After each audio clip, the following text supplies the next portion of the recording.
Junior NTR மற்றும் இயக்குனர் திரு விக்ரம் கூட்டணியில் உருவாகும் புதிய படத்தின் அறிவிப்பு போஸ்டர் சமூக வலைத்தளங்களில் ஒரு மிகப்பெரிய கலாச்சார மற்றும் வரலாற்று விவாதத்தை கிளப்பியிருக்கிறது. இதற்கு காரணம் அந்த படத்தின் தயாரிப்பாளர் நாகவம்சி வெளியிட்ட ஒரு சிறிய கேப்ஷன் தான். வடக்கே பிறந்தவர், மையப்பகுதியில் வார்க்கப்பட்டவர், தெற்கே வணங்கப்படுபவர் என்ற அந்த வாசகம் தமிழர்கள் மத்தியில் கொந்தளிப்பை ஏற்படுத்தியுள்ளது. எங்கள் முப்பாட்டன் தமிழ் கடவுள் முருகனை எப்படி நீங்கள் வடநாட்டில் பிறந்தவர் என்று சொல்லலாம் என இணையதளத்தில் பலரும் கேள்வி எழுப்பி வருகின்றனர். இந்த சர்ச்சை எப்படி உருவானது? முருகப்பெருமான் உண்மையில் வடநாட்டில் பிறந்தவரா அல்லது தமிழ் மண்ணின் மைதனா? இலக்கியங்கள் என்ன சொல்கின்றன? புராணங்கள் என்ன கூறுகின்றன? இந்த முழு விவரத்தையும் இந்த காணொளியில் விரிவாகவும் ஆழமாகவும் அலசுவோம். சமீபத்தில் தேவரா படத்திற்கு பிறகு ஜூனியர் என்டிஆர் நடிக்கும் புதிய படத்தின் அதிகாரப்பூர்வ அறிவிப்பு வெளியானது. இயக்குனர் திரு விக்ரம் சீனிவாஸ் இயக்கும் இந்த படத்தின் போஸ்டரில் இருண்ட மேகங்களுக்கு நடுவே இரத்த சிவப்பில் ஒரு பிரம்மாண்டமான வேல் மற்றும் திரிசூலம் இணைந்த ஒரு ஆயுதம் இடம்பெற்றிருந்தது. அதோடு சமஸ்கிருத ஸ்லோகங்களும் பொறிக்கப்பட்டிருந்தன. போஸ்டரை பார்த்தவுடனே இது முருகப்பெருமானின் அல்லது சுப்பிரமணிய சுவாமியின் கதையை மையமாக வைத்து எடுக்கப்படும் ஒரு புராண அல்லது மித்தலாஜி திரைப்படம் என்பது தெளிவாக புரிந்தது. ஆனால் பிரச்சனையின் தொடக்கம் அந்த போஸ்டர் அல்ல. அதை பகிர்ந்து தயாரிப்பாளர் நாகவம்சி எக்ஸ் தளத்தில் பதிவிட்ட வார்த்தை தான். வடக்கே பிறந்தவர் என்று அவர் முருகனை குறிப்பிட்டது தமிழ் நெடிசன்களை உடனடியாக கோபப்படுத்தியது. தமிழ்நாட்டை பொறுத்தவரை முருகன் வெறும் கடவுள் மட்டுமல்ல, அவர் தமிழர்களின் அடையாளம், முத்தமிழ் கடவுள், குறிஞ்சி நிலத்தலைவன், தமிழர்களின் முப்பாட்டன் என்று போற்றப்படுபவர். அப்படிப்பட்ட ஒரு தெய்வத்தை பாலிவுட் மற்றும் பான் இந்தியா மார்க்கெட்டுக்காக வடநாட்டு கடவுளாக மாற்றுவதா என்ற கோபம் சமூக வலைத்தளங்களில் வெடித்தது. முருகனின் அறுபடை வீடுகளும் தமிழ்நாட்டில்தான் இருக்கின்றன. அவரை எப்படி வடக்கில் பிறந்தவர் என்று சொல்ல முடியும்?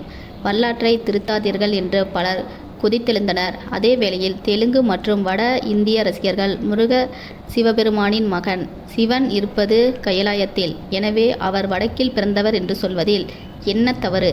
தவிர அவர் ஸ்கந்தர், கார்த்திகேயர், சுப்பிரமணியர் என இந்தியா முழுவதும் வணங்கப்படுகிறார் என்று எதிர்வாதம் வைத்தனர். தமிழர்களின் வாழ்வில் முருகன் என்ற பெயர் இரண்டெட கலந்தது. முருகு என்றால் அழகு, இளமை, மனம் என்ற பொருள். சுமார் 2000 ஆண்டுகளுக்கு முற்பட்ட தொல்காப்பியத்தில் நிலங்களை 5ஆக பிரித்தார்கள். அதில் மலையும் மலை சார்ந்த இடமுமான குறிஞ்சி நிலத்தின் தெய்வமாக சேயோன் குறிப்பிடப்படுகிறார். சேயோன் மேய மைவரை உலகமும் என்கிறது தொல்காப்பியம். சேயோன் என்றால் சிவந்த நிறமுடையவன், குழந்தை அல்லது மகன் என்று பொருள். சங்க இலக்கியமான பரிபாடலில் முருகனை பற்றிய பல பாடல்கள் உள்ளன. அதில் அவர் செவ்வேல் என்று அன்போடு அழைக்கப்படுகிறார். நக்கீரர் எழுதிய திருமுருகாற்றுப்படை முழுவதுமாக முருகனின் சிறப்புகளையும் அவனது 6 படை வீடுகளையும் விரிவாக பேசுகிறது. திருப்பரங்குன்றம், திருச்செந்தூர், பழனி, சுவாமிமலை, திருத்தணி, பழமுதிர்ச்சோலை ஆகிய 6 படை வீடுகளும் தமிழகத்திலே அமைந்துள்ளன. மேலும் முருகனின் காதல் மனைவியான வள்ளி குரவல் குலத்தை சேர்ந்த ஒரு தமிழ் மகள். குறிஞ்சி நில மக்களின் தலைவனாக, காக்கும் தெய்வமாக, வேடர்களின் கடவுளாக முருகன் தமிழர்களால் கொண்டாடப்படுகிறார். சித்த மருத்துவத்தின் தந்தை என்று அழைக்கப்படும் அகத்தியருக்கு தமிழ் கற்றுக் கொடுத்ததே முருகப்பெருமான் தான் என்ற நம்பிக்கையும் இங்கு உண்டு. இவ்வளவு ஆழமான தமிழ் வேர்களை கொண்ட முருகனை சடாரென வடநாட்டில் பிறந்தவர் என்று ஒரு சினிமாவுக்காக சொல்லும்போது அது தமிழ் மக்களின் உணர்வுகளை காயப்படுத்துகிறது. இப்பொழுது எதிர்த்தரப்பின் வாதத்தையும் புராணங்கள் என்ன சொல்லுகின்றன என்பதையும் பார்ப்போம். வடக்கில் முருகன் கார்த்திகேயன், ஸ்கந்தன், குமரன், சுப்பிரமணியன் ஆகிய பெயர்களில் அறியப்படுகிறார். ஸ்கந்தன் புராணம் முருகனின் பிறப்பை மிக விரிவாக கூறுகிறது. தாரகாசுரன், சுரபத்மன் போன்ற அசுரர்களை அழிப்பதற்காக சிவபெருமானின் நெற்றில் கண்ணிலிருந்து 6 நெருப்பு பொறிகள் தோன்றின. இந்த நெருப்பு பொறிகளின் வாயு தேவன் சுமந்து சென்று கங்கை நதியில் விட்டார். கங்கை நதி அந்த நெருப்பை இமயமலையின் அடிவாரத்தில் உள்ள சரவண பொய்கை என்ற இடத்தில் சேர்த்தது. அங்கே அந்த 6 பொறிகளும் 6 அழகான குழந்தைகளாக மாறின. கார்த்திகை பெண்கள் அந்த குழந்தைகளுக்கு பாலூட்டி வளர்த்தனர். பின்னர் அன்னை பார்வதி தேவி அந்த 6 குழந்தைகளையும் ஒன்றாக இணைக்க 6 முகங்களும் 12 கைகளுமாக ஆறுமுகன் தோன்றினார். இந்த புராண கதையின் அடிப்படையில் பார்த்தால் கைலாயம், கங்கை நதி, இமயமலையில் உள்ள சரவண பொய்கை ஆகிய அனைத்துமே வட இந்தியாவில் அல்லது இமயமலை தொடரில் அமைந்திருப்பவை.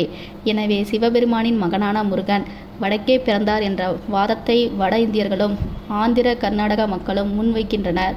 மேலும் வட மாநிலங்களில் கார்த்திகேயன் பிரம்மச்சாரியாகவே பல இடங்களில் வழிபடப்படுகிறார். ஆனால் தெற்கிலோ அவர் வள்ளி தெய்வானை குடும்பஸ்தராக காட்சி தருகிறார்.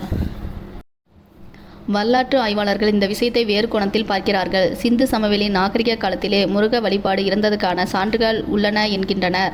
பண்டைய தமிழ் மக்களின் குறிஞ்சி நில கடவுளான சேயோன் வழிபாடும் வடக்கில் இருந்து ஸ்கந்தன் அல்லது கார்த்திகேயன் வழிபாடும் காலப்போக்கில் ஒன்றாக கலந்திருக்கலாம் என்பது பல வரலாற்று அறிஞர்களின் கருத்து. வேதங்களில் கார்த்திகேயன் தேவர்களின் படைத்தளபதியாக வர்ணிக்கப்படுகிறார், போரின் கடவுளாக அறியப்படுகிறார். அதே சமயம் தமிழ்நாட்டில் அவர் அன்பின், அழகின், தமிழ் மொழியின் கடவுளாக அறியப்படுகிறார். ஆரிய மற்றும் திராவிட பண்பாடுகளில் மிக சிறந்த இணைப்பாக முருகப்பெருமானின் வழிபாடு இந்தியா முழுவதும் பரவியது. மகாராஷ்டிராவில் காண்டோபா என்றும் கர்நாடகாவில் சுப்பிரமணிய சுவாமி என்றும் அவர் வர்ணிக்கப்படுகிறார். ஜூனியர் NTR மற்றும் திரிவிக்ரம் படம் பான் இந்தியா அளவில் பல நூறு கோடி ரூபாய் செலவில் உருவாகிறது. ஒரு படத்தை இந்தியா முழுவதும் கொண்டு செல்ல வேண்டும் என்றால் அதில் அனைத்து தரப்பு மக்களும் கனெக்ட் ஆகக்கூடிய விஷயங்கள் இருக்க வேண்டும். கார்த்திகேயன் ஸ்கந்தன் வடக்கில் பிறந்து தேவர்களின் தளபதியாக உருவாகி இது சுரபத்மனை வதம் செய்வதை குறிக்கலாம். பின்பு தென்னிந்தியாவில் அதிகம் வணங்கப்படுவராக மாறினார் என்ற கதைக்களத்தை இந்த படம் கையில் எடுத்திருக்கலாம். தென்னிந்தியாவில் தான் முருகனுக்கு அதிக ஆலயங்களும் பிரம்மாண்டமான திருவிழாக்களும் தைப்பூசம், பங்குனி உத்திரம் நடக்கின்றன.